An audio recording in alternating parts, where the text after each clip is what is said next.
How can you fit the most produce in the space available to you?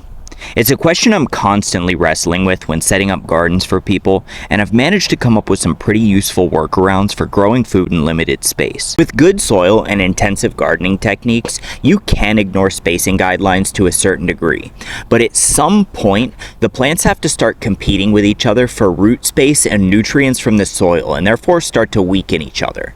Pots are a good solution, but they have their limits. You can't just grow a head of cabbage in every gallon pot you have, for example. But what if you could? By growing your produce in pots on top of your garden bed instead of planting directly into the bed, you can even further flout both the spacing guidelines in the garden and the limits of what size pot a plant will grow in.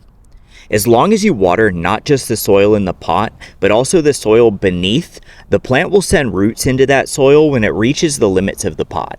But what if we only had pots and no bed space? Is there still a way for this to benefit us? The same principles would apply by stacking pots on other full pots.